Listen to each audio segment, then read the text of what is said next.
another two Alice rulers, though Dark Alice isn't really the same character as regular Alice. She's her dark half given form. We actually haven't seen another real Alice ruler to this day. The closest we got was another Dark Alice in Alice Origins. Dark Alice is something of an interesting reversal on what we've seen so far.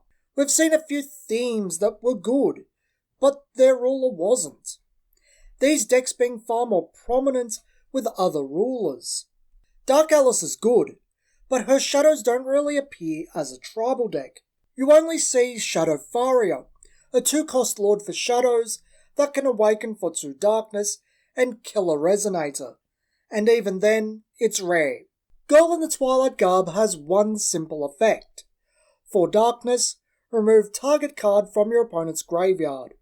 Remnant was somewhat prominent at this time, as were a couple of graveyard effects. She stops them.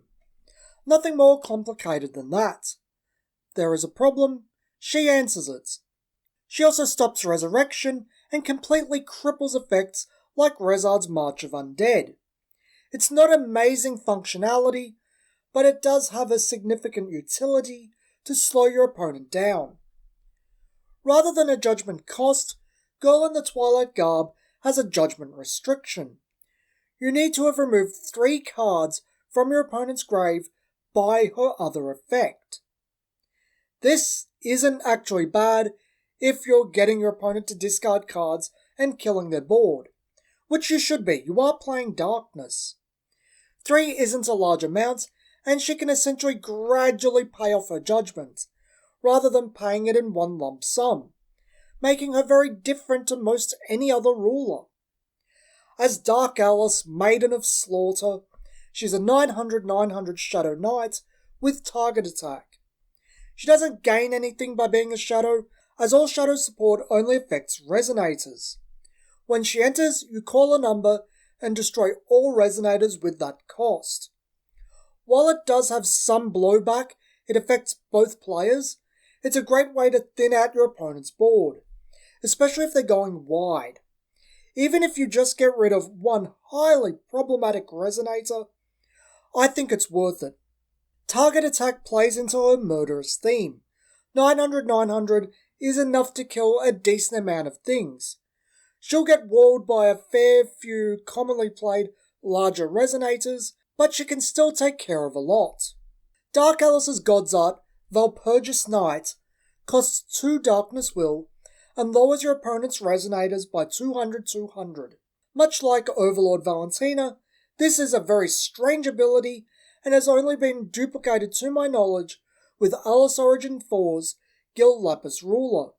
It's strange because it creates a floating effect that never goes away and affects all new resonators entering the board. While never used with her to my knowledge, Separation of Body and Spirit becomes a 1-cost kill spell for water with Valpurgis Knight.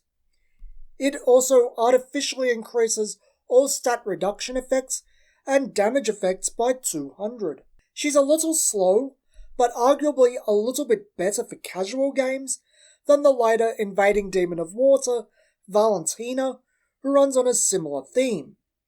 Valpurgis Knight also searches your deck for Dark Alice's Regalia, Schrödinger the Fallen Black Cat, and places it into play. Schrödinger is one of the first Regalia with an actual cost, being 3. Schrödinger plays into the Girl in Twilight Garb's effect, giving effects depending on how many cards your opponent has removed from the game.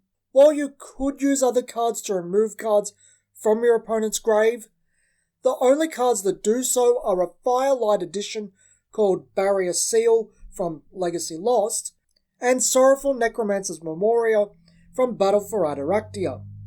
Schrödinger doesn't call out Dark Alice specifically, so there might be something there for other decks regarding Barrier Seal, while Sorrowful Necromancer's Memoria is too slow and is a stone that just produces darkness otherwise.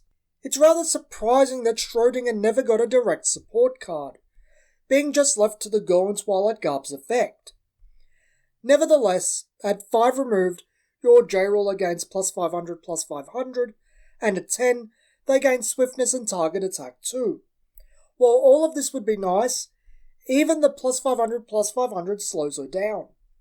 Saying that, due to Black Moonbeam, she will need to lay down a wind-secluded refuge to stop it, slowing her down anyway. Schrodinger can also tap to produce will of any attribute, and can be banished to give your J-Roller imperishable until end of turn. As far as Dark Alice goes, that ramp might be Schrodinger's best use.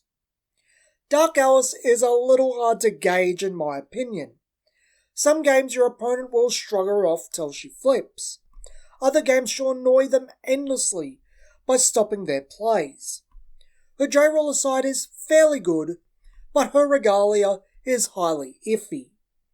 She definitely has a place as a meta answer, and I think that should be accounted for. I don't think her doing nothing against some decks is really that much of a knock against her, since 3 Will for Judgment is fine.